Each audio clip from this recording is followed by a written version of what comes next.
लगो लेवा तो तू मुआ मुबा मेरे ऊपर लगभग 22 मुकदमे धराशायी हो गए, ऐसे करके ऐसे गिर रहे हैं। जो बीजेपी के शासन में बिहार के किसी भी कोने में जहां चाहे वहां दारू मिल ही जाएगा। हाँ बिल्कुल मिल जाएगा, होम डिलीवरी है। दोस्तों हम हैं बक्सर में और बक्सर के विधायक हैं मुन्ना तिवारी जी कांग्रेस से। अभी तिवारी जी आप कह रहे थे जो कोरोना वैक्सीन लगाया है वो श्री राम नाम सत्य हो जाएगा। बिल्कुल बिल्कुल, ये ऐसा जो स्लो हार्ट अटैक हो रहा है इसका ये प्रभाव है, इस मेडिसिन का प्रभाव है। अच्छा, कि मोदी जी ने जनसंख्या नियंत्रण करने के लिए ये वैक्सीन का उपाय किया था और आज वो स्लो हार्ट अटैक में परिवर्तित होकर के नौजवान बुजुर्ग सब पर असर है इसका। अच्छा। और सारे लोग जा रहे हैं, किसी भी उम्र का जा सकता, किसी भी उम्र का जा रहे हैं। हम लोग के सामने गए हैं, यहाँ के नेता हमारे आदरणीय परशुराम चतुर्वेदी थे, हेल्दी शरीर था, अच्छे खासे मस्त थे। एकाएक वो कोरोना वैक्सीन लिए थे पूर्व से, अब एकाएक स्लो हार्ट अटैक हुआ और वो चल बसे। तो क्या हार्ट अटैक उन्हीं का हो रहा है जो कोरोना वैक्सीन लिए? बिल्कुल बिल्कुल, ये मेरा मानना है। अच्छा। वो वैक्सीन ही इसके लिए प्रोडक्ट की गई है इस देश में। तो आप भी लगवाए होंगे? मैं नहीं लगवाया। पक्का? पक्का मैं नहीं लगवाया। आप ये कह रहे हैं आपके ऊपर एफआईआर दर्ज हो सकता है कि कोरोना के खिलाफ भड़का रहे हैं लोग? नेताओं पर, पत्रकारों पर एफआईआर आए दिन होते हैं। उस एफआईआर से हम लोग डरेंगे तो हम लोग कहाँ जाएंगे? हो एफआईआर तो क्या होगा? एफआईआर होने से एफआईआर शोभा है। हम मरने के लिए थोड़े नहीं वैक्सीन लेंगे। आप नहीं लगवाए? नहीं लगवाए। तिवारी जी वैक्सीन नहीं लगवाए, तीनों डोज में से एक डोज भी नहीं लगवाए? नहीं, एक डोज नहीं। अभी आप किसी को कह रहे थे कि लगो लेवा तो तू मुना है, मरना है। इनको कह रहे थे, देखिए एक बार मैं घुमाना चाहूंगा, आपको कह रहे थे कि कोरोना वैक्सीन लगवाए। बिल्कुल यही बात तय है, 100%। या किस आधार पर? जैसे कोई वैज्ञानिक कोई मेडिकल? ये डॉक्टरों का कहना है, ये हम थोड़े नहीं कह रहे हैं, डॉक्टरों का कहना है। जो वैक्सीन लिया हो जाएगा। अयोध्या में श्री राम मंदिर का निर्माण हुआ और प्राण प्रतिष्ठा हो रही है। सोनिया गांधी आपकी नेता को निमंत्रण दिया गया है, आप भी जाना चाहेंगे? क्या कहना है? हम लोग नहीं जा रहे हैं। अच्छा। हमारी सोनिया गांधी जा रही हैं, न हमारे खड़गे साहब जा रहे हैं और न हम ले आ रहे हैं। कारण है कि ये राम को लाने वाले लोग हैं। अच्छा। राम ने इस सृष्टि की उत्पत्ति की है और ये स्वयं श्री राम को लाए हैं। ये मेरी मान्यता है कि सृष्टि के पालनहार, देने वाले, सृष्टि को रक्षा करने वाले भगवान विष्णु, शिव, ब्रह्मा जी हैं। तो मेरा मानना है कि ये लोग कहां से भगवान राम की उत्पत्ति करते हैं?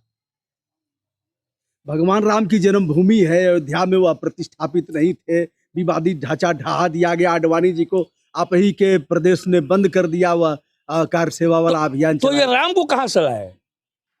अरे राम का घर था ही नहीं, अयोध्या था ना। हाँ। अयोध्या सरजू के किनारे बसा हुआ है और हमारे अध्यात्म से हम जुड़े हुए लोग हैं। हम हिंदू हैं, हिंदू में ब्राह्मण हैं, तो हमारी तो मान्यता है कि भगवान कण-कण में है। भगवान को न कोई लाया है, न कोई प्रतिस्थापित कर सकता है।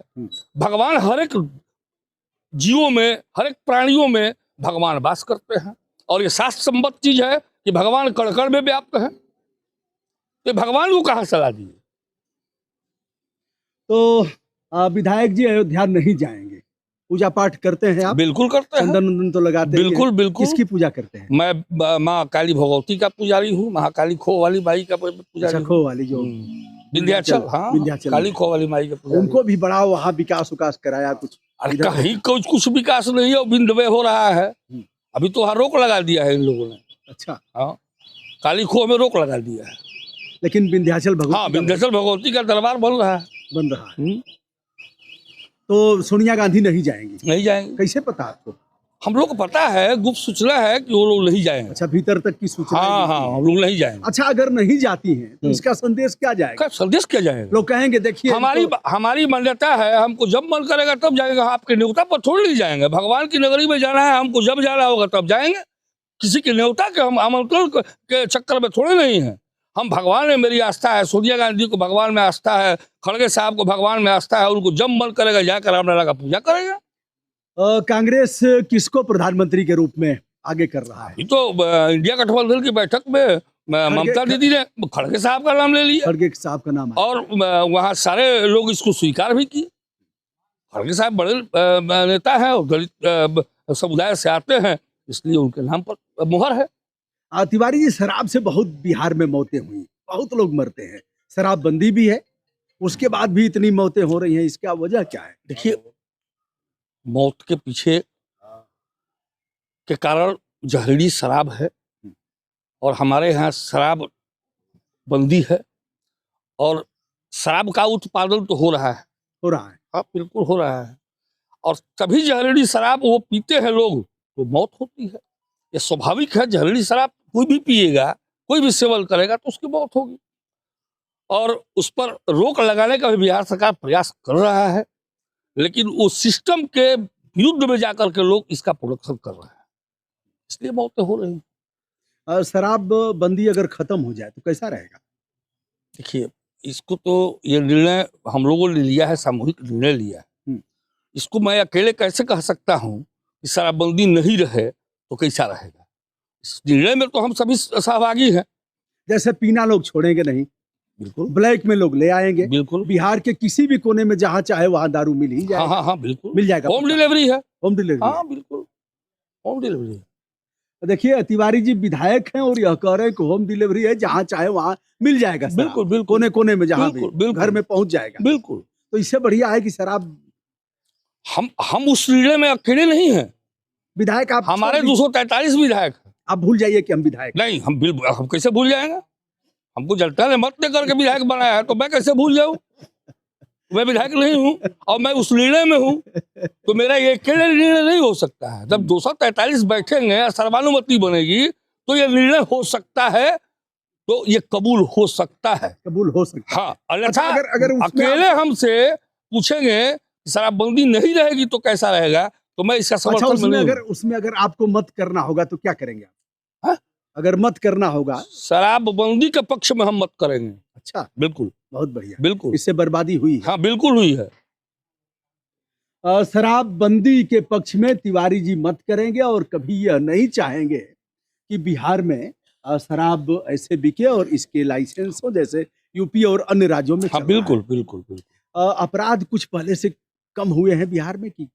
अपराध निश्चित रूप से पहले से कम हुए हैं। अच्छा, और ये 2024 का वर्ष ऐसा रहा, 4 दिन या 5 दिन जो गुजरा, अभी एक भी ऐसी अप्रिय घटना बिहार में नहीं हुई, और हम सरकार में हैं तो सरकार को निश्चित रूप से साधुवाद देंगे, और यहाँ के जिला प्रशासन को या बिहार के तमाम प्रशासनिक अधिकारी को इसके लिए साधुवाद देंगे। अभी एक बयान नीतीश कुमार जी ने दे दिया था सदन में, महिलाओं को लेकर के बड़ा बवाल मचा था, क्या कहना चाहेंगे? देखिए, वो बात के उस दिन हम लोग भी हाउस में थे। अच्छा, हाउस में थे आप? हाँ, वो बात करने के क्रम में यहाँ तक पहुंच गए। उनकी मंशा ये नहीं थी कि हम ऐसी बात कर रहे हैं या बोल रहे हैं, उनकी मंशा ये नहीं थी, वो समझाने के क्रम में ऐसा बात बोल रहे।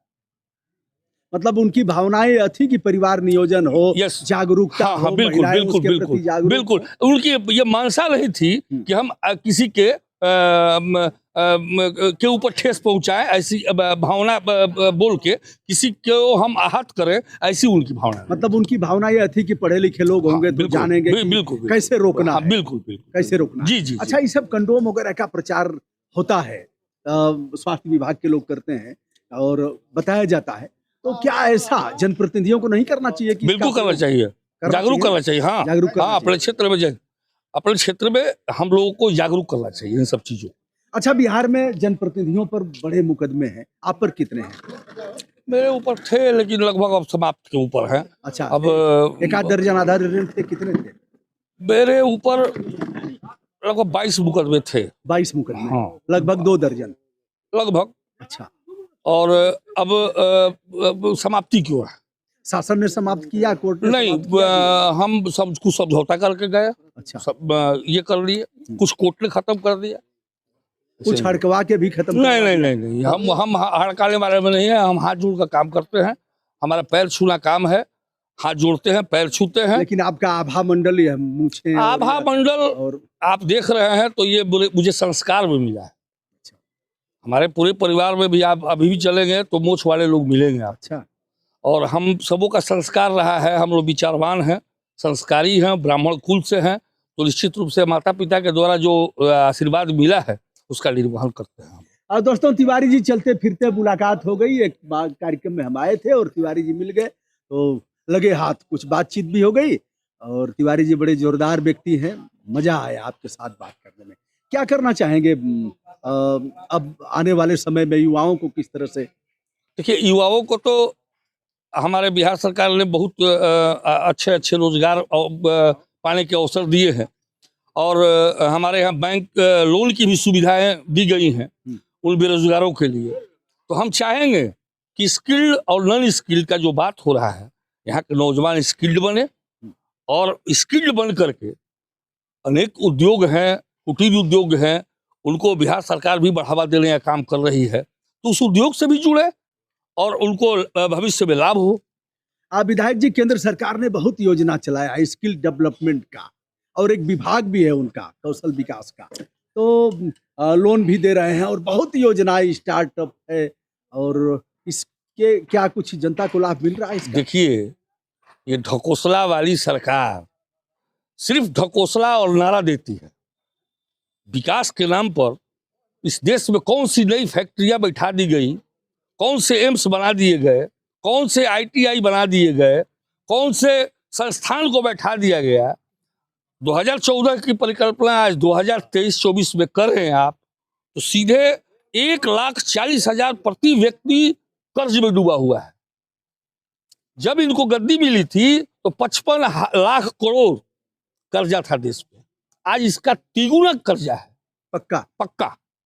उस समय 35,000 प्रति व्यक्ति कर्जा था, 35,000 रुपया मात्र, आज 1,40,000 है। तो कैसा विकास है, कौन सा विकास है? कोरोना काल में आपने देखा, जो छोटे छोटे उद्योग लगे थे आज वो बेकार पड़े हैं नौजवान, उनका उद्योग समाप्त हो गया। 2000 की नोटबंदी कर दी गई, 500 का प्रचलन हो गया।